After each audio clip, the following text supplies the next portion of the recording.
Alright, thanks for watching, and today I would like to calculate a crazy thing called the surface integral, which is a way of calculating the integral of a function but over a surface instead of over the line.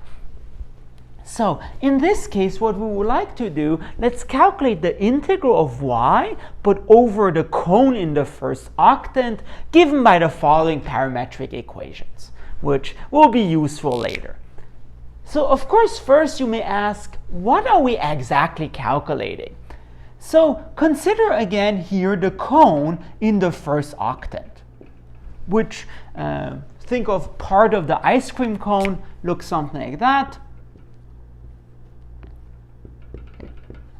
And now imagine the following situation. Suppose your ground is this ice cream cone. So usually your ground is a flat thing or the round earth. And suppose you're walking on this, and on top of you, there's this cloud in the fourth dimension called the function y. So important, this thing is in the fourth dimension, so it should be, facing up. And again, suppose you're walking on this cone and on top you have this cloud y, then what this is calculating is the volume or the hypervolume under the cloud y and over this ground. So what this is calculating is this volume here. And in fact, it turns out it's a three-dimensional thing because the cone is two-dimensional and this adds an extra dimension. So indeed, it is three-dimensional.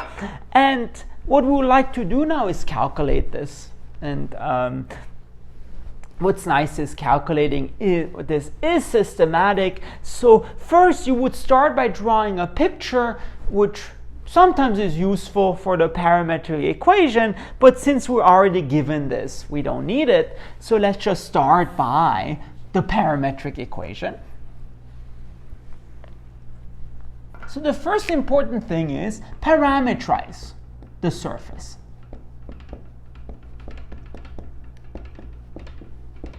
And there's this wonderful video I've done giving 5 examples of how to parameterize surfaces, which hopefully is in the description. But the cool thing is, here we already have the parametric equations. That's how nice that was. So RUV, it's U cosine V, U sine V,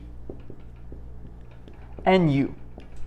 Okay, where the bounds are given by u between 0 and 1 and v between 0 and pi over 2. The next step is to calculate a bunch of derivatives. And later I will tell you why we need that. So let's calculate the partial derivatives. So let's calculate partial r over partial u, which let's just write it as r little u.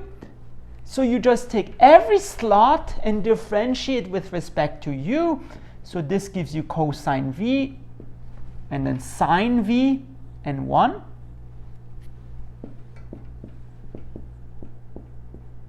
And 1. And on the other hand, let's do the same spiel, but with rv. So differentiate this with respect to v, so minus u sine v, u cosine v, and 0. And the next thing we would like to do, just like for species, let's cross them. So let's do ru cross rv. So your biology friends might say, oh, I crossed 2 chromosomes. You can say, oh, I crossed 2 vectors today. How cool.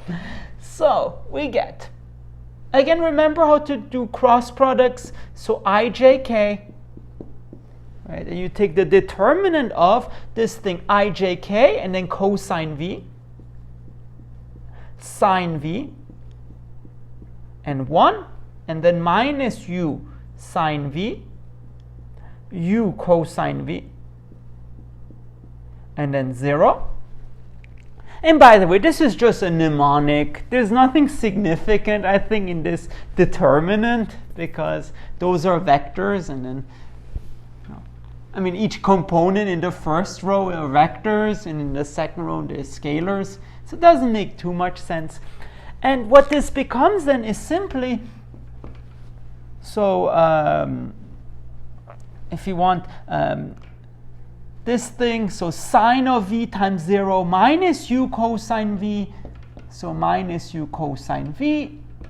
And then for j, remember to put the minus, so 0 minus minus, so becomes u sine v. So the determinant itself is u sine v, but because we're doing a minus, I believe in the end is minus u sine v. And lastly, for k, it becomes u cosine squared v and plus u sine squared v. All right, which simplifies quite nicely. So this becomes minus u cosine v minus u sine v and u. All right, now in general, if you want to do, let's say, surface integrals of vector fields, which is, by the way, similar, you would make sure that this thing faces upwards. For surface integrals of functions, it doesn't matter. And now here's a cool thing. As I said, it becomes now easy to calculate surface integrals of functions, because if you do the surface integral of the function y ds, it just becomes a regular integral. Let me do this here. Regular integral with our bounds for u and v. So du dv. Let me just double check. So the bound for u, if you remember, u was between 0 and 1, and v was between 0 and pi over 2. Well, u, again, you put the bounds here from 0 to 1, v from 0 to pi over 2. Then y, you replace this with your parametrization. So we had y was, I believe, u sine v. Sine v. And last but not least, you have to add this extra factor, and this extra factor is just the length of this vector. So the length of Ru crossed with Rv, du dv. No.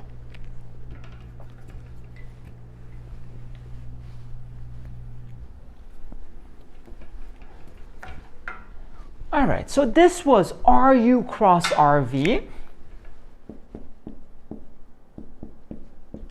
And then remember, in our surface integral, there was the integral of y ds. Using this vector, we can calculate ds because it's essentially just the length of this. So times maybe some little factors. So I believe that was part 3. So ds is the length of Ru cross Rv. Again, technically times du dv, but we'll put this at the end. So we'll just sweep this under the rug. So let's just calculate the length of this. The length of, just do this. So square root of squares. So square root of, again, minus u cosine v squared. So u squared cosine squared v. And then plus u squared sine squared v. And then plus u squared. But the nice thing is this simplifies quite nicely. And then this becomes u squared times cosine squared plus sine squared, which just becomes u squared. So square root of u squared plus u squared. And that is square root of 2u squared. And that's square root of 2 times square root of u squared. So just square root of 2 times u, because u is positive. And once you find that ds is the length of Ru cross Rv, the rest is just reading this integral. Because what did we have to do? Well, our task was to integrate y, the function y, over this surface, and literally all you do, you replace s with your bounds for the parametrization, y with your parametrization, and ds with the stuff you just calculated. So what this becomes is as follows. So for the bounds, du dv, remember we had u was between 0 and 1, and v was between 0 and pi over 2. So we find u is between 0 and 1, and v is between 0 and pi over 2. And then y, you replace with your parametrization, which was just u sine of v. And lastly, ds, this thing, you just replace it by what you found there, square root of 2u. So square root of 2u du dv.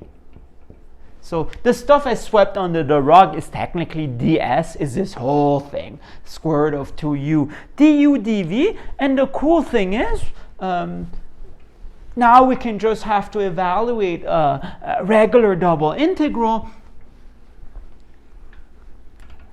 So this function simplifies simply to 2 square root of 2u squared sine of v, which you can split into two integrals.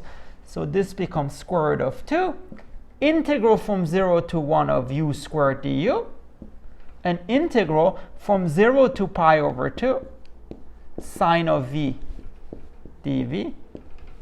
This is the sine of our times. And we get square root of 2. Again, an antiderivative of u squared is u cubed over 3. Antiderivative of sine is minus cosine, 0 to pi over 2.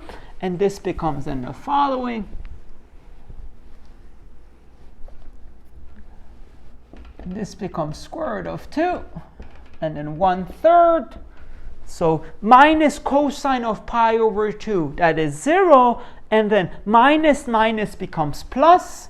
So 0 plus cosine of 0, which is 1. So in the end, the value of the surface integral is square root of 2 over 3. Wonderful.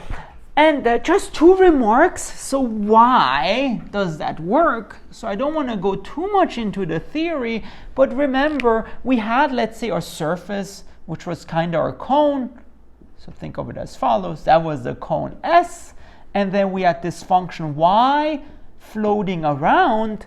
Well, the way the surface integral works, you just take little patches or little parallelograms, and it turns out the area of the parallelogram is precisely the length of this vector that we calculated times du dv. Because the area of a parallelogram is getting by crossing two vectors and calculating the length.